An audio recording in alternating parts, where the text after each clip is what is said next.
Hello guys, samahan ninyo ako mag-o-open tayo ng flowers, yung orchids. Bago natin i-open to, happy day, magandang araw sa lahat. Good morning, good afternoon, good evening kung saan man kayong lugar. Ito, buksan ko na yung plastic kasi nakabalot yan sa plastic. Dito kasi sa Germany, yung mga bulaklak nila dito, as in, isa-isa yan na nakapasok. May flower, may plastic. Ganun. Pulido sila dito sa mga tinda nila. Ganun. Ayan, tingnan natin ang loob. Bukal niya. Buksan natin. Tanggal-tanggal ang plastic para makita yung loob.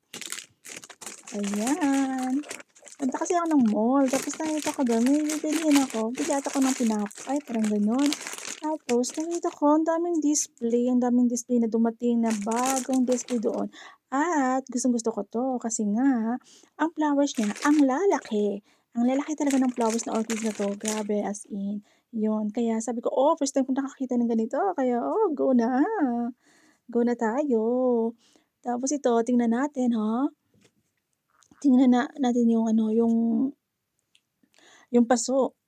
Yung paso, tingnan niyo. Nasa paso yan. Kasi dito, yung orchids nila nakalagay sa paso. Gano'n. Ayan. Ayan, nakalabas na yung mga ugat. Ang daming ugat na nakalabas, 'di ba? Ang gamot niya. Ang dami. Tapos, hindi ko alam kung paano ba nila 'to nilalagay yung may mga nilalagay sila na parang kahoy ba 'to or sweets? Parang hindi ko maintindihan ano bang nilalagay dito. Kasi sa amin ano lang nilalagay yan, yung sa yung niyog, yung gano'n, yung nilalagay ng nanay ko, yung mga kapatid ko, niyog, yung ate ko niyog, nilalagay nila diyan sa orchids. Ayan, tingnan ninyo. Ayan ang gamot, tingnan niyo. Ang laki ng gamot. Yung mga ugat niya ang lalaki. Tapos yung leaves niya ang lalaki din. Tapos ang ganda. Ayan ang lapad ng leaves. Ayan tingnan niyo sa loob. Ayan ang leaves, ang green, 'di ba? Ayan. Ayan siya. 'Di ba? Ang lapad at mahaba. Ayan. Ang paso niya plastic lang 'yan kasi nga, medyo more yung price niyan. Pero ang lalaki ng bulaklak, Kasi ang binibili yung may siya, may kasama siyang may paso na siyang plastic tapos may kasama siyang base, yung flower base, yung may pots ang kasama. May paso siyang, may base siyang kasama parang gano'n, yung mamahalin na puti yung kulay. Yung babasagin, parang gano'n. Tapos ayan, may bago siya, tapos may bulaklak, may bukol na rin. Ayan tingnan niyo. Ayan, tingnan. 'Yan, 'di ba? Ilang sanga 'yan, tingnan niyo. Ang sanga niyan isa, 1, 2, 3, 4. Tapos may isa pang bago, ayan, tingnan niyo. Ang dami tingnan niyo. 1, 2, 3, 4. Sa kabila yung kanina parang 7 yun, eh. Ayan, 1. Ang lapad, 'di ba? Ang lapad ng flowers niya.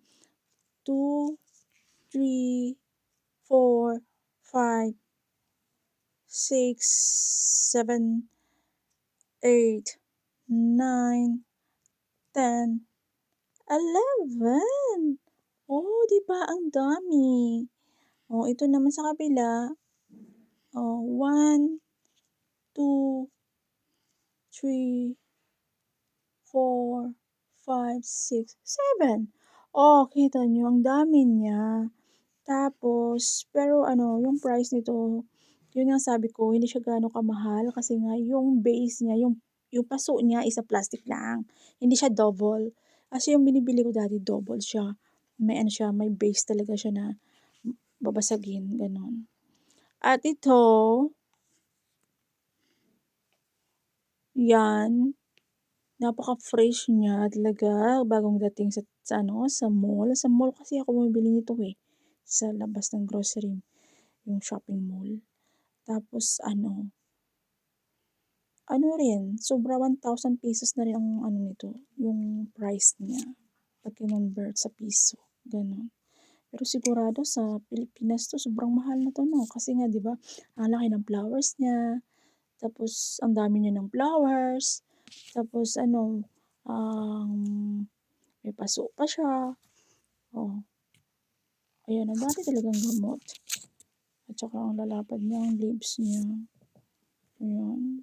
Di ko alam kung paano nila 'to alagaan, ano bang nilalagay nito, ano bang medicine, kung sinong marunong mag-alaga nito, kung ano bang, ah, gamot o medisina nilalagay niyo, paki-comment naman po diyan please, para naman, maghanap ako dito kung meron nga dito. Ayan, para naman makabili ako nun, 'di ba? Ayan, have a nice day everyone, see you in the next video.